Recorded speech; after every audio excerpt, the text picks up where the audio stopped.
that's putting it through speakers, because speakers are a form of resistance in itself.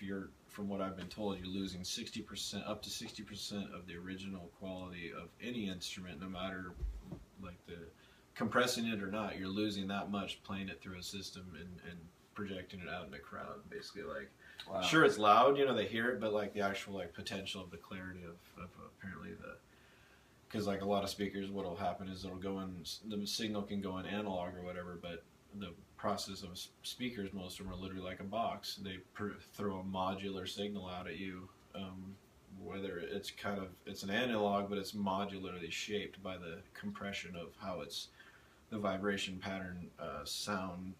I'm trying to figure out how I'm trying to word this here, but like the sound vibration pattern comes at you in a cube in a sense, and basically your brain has to reformulate that on a super hyper level, and then push it back into analog, which it's trying to hear the original signal, which it's like basically if you are around amplified sound that's poor quality speakers and poor quality like MP3s for instance, and that would not help it either. But like just all these different factors, cheap speakers and stuff, you can literally like get tired of and want to leave the dance floor earlier, or, you know, just the area. Where you have like some of these companies like Function One or whatever is one that like preaches about it or whatever. They run a lot of festival sound systems, and it's literally like an experience that you can't even like. Just being around it, the texture of sound is so rich. You're just getting the full signal almost, and it's like you don't have that modular. There's these cone things that they're known for building on the speakers that basically like they change that modular shape that's coming at that sound wave that's coming at you, and they basically it's an analog, continuous analog, perfect direct signal to you. So it's like you're feeling it's intense. It's especially when, you know, some of these people, the huge bass, you know, and this one producer I'm really fond of, his name is Plant Ray. He plays a live viola, and he has like these really crazy huge bass, but just really beautiful, watery, stretchy, just soundscapes, and it's just so. I don't even know how to explain it, but yeah, it's like when the right people get on there and play the right music, all I gotta say is like some of these sound systems, it's just the potentiality is so amazing out there. But yeah, just like the whole idea of resonance, though, I think it's so key. And even a lot of music these days, is, in my opinion, is just pure like noise or whatever, alarms, and a lot of electronic music is just like crap in my opinion. There's very few producers that are making decent stuff, you know, and I think that's the thing, is you stray too far from original music and what that was intended to be, you know, like the original instruments, you know, human life instruments, then it's just going to start getting weird, and people aren't going to be, I don't know, I'm not going to say it's like alien or whatever, but like just becoming the machine is not a good thing. That's my opinion.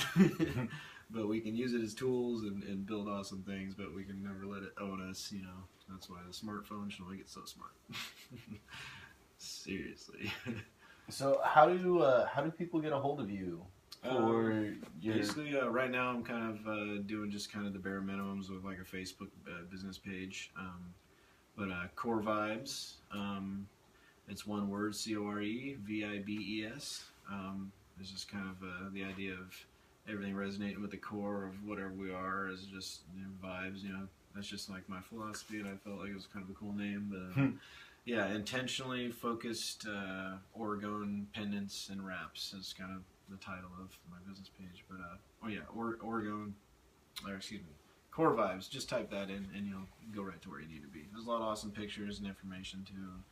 As I said, my selection's kind of low on what I can show today, but hopefully the information came across okay. And, yeah, it's because it's one thing I've had a hard time kind of explaining it to, because I feel, you know, only so much confidence in myself with it, you know, until I have like, say, like one of these nice pieces of equipment where I can see like energy beams coming off my stuff, and then I can go from there and say, hey, maybe I should try this frequency or try these crystals and try this arrangement. Oh, now I'm getting more intense focalized beam or whatever. But I'm just a firm believer that what I'm doing has some effect. Otherwise, I wouldn't have been getting the feedback that I've gotten in the time that I have. I mean, it's helped my like actual survival, you know, and just, you know, being a homeowner or whatever. I've made a workshop out of my garage, and basically been able to kind of like just get my orgone on and just make a lot of specialty stuff for people. And yeah, I don't know, it's awesome. I even made a didgeridoo one time, but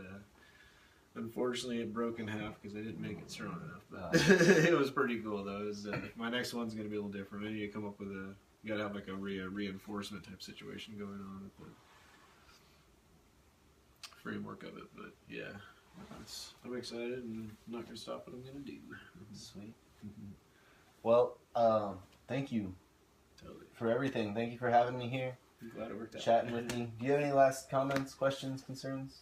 Yeah, I mean, all I can say is if what I've spoken about today is at all worth inquiring, feeling the attraction of the knowledge, then please by all means just watch this video, Resonance Beings of Frequency. It's the one kind of video that is made a couple years ago, but is a documentary in Europe. It's in English and everything, but it just puts a lot onto the platter as far as, okay, wow, there's like these machines, these scanners are like evaluating these things that apparently like my brain is not accepting yet or whatever, but like I don't know.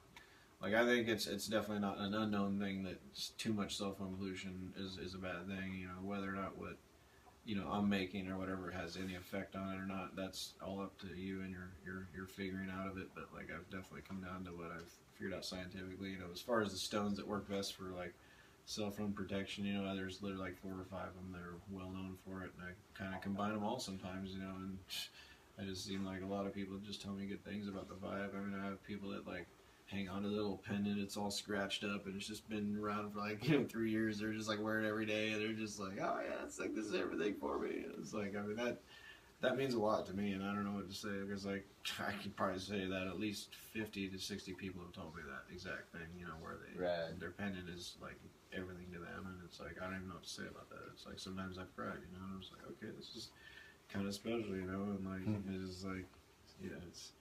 And I've also given them to different people where I've had them, put them in different sacred sites. Like, one of them got dropped in the bottomless pit in Egypt pyramid, and one of them was put in Stonehenge. One of them was atop Machu Picchu. I got orgone energy everywhere now, and it's like it's kind of like this grid work. I feel like, and it's like once it actually happened, it feels like I've kind of felt like almost dreamscapes related to those places, and it's kind of interesting.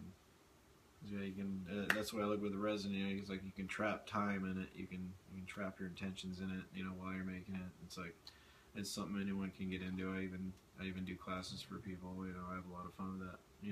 Yeah.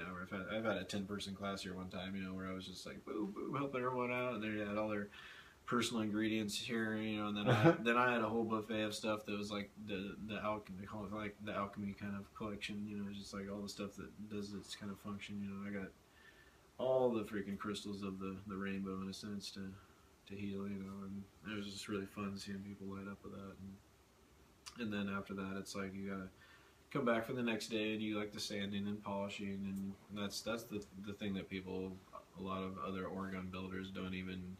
They'll just get a mold that doesn't require a lot of sanding or polishing. Not like I'm trying to avoid that or whatever, but like you'll notice like the casting edge where there's like the very edge. A lot of people don't sand that, so when you drop it, it's like gonna make a huge chip because it's got like this really sharp edge on it, where I bevel all my stuff to where you can literally, like, aside from dropping it on the concrete, you can drop it on hardwood floor, no problem, it's gonna be just fine, and it's like I make all my stuff really durable, and I spend like even this dome guy, this is probably almost 45 minutes to an hour worth of like rigorous hand sanding, all the way from 200 grit to 400, 600, 800, 1,000, 1,500, 2,000 grit sandpaper, and then I take it to a bench polisher and with compounding to get the glass kind of finish. Wow. So it's like, it actually comes out pretty dull. You can't even see most of what's going on when you pull them out of the mold. But, if you get like glass molds, like they have a way of just the nature of the finish of the glass is so perfect and flat that it'll sometimes come out with a really nice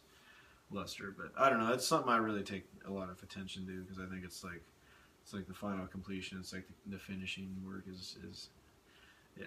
Like sometimes like this guy right here, this is one of these faceted guys.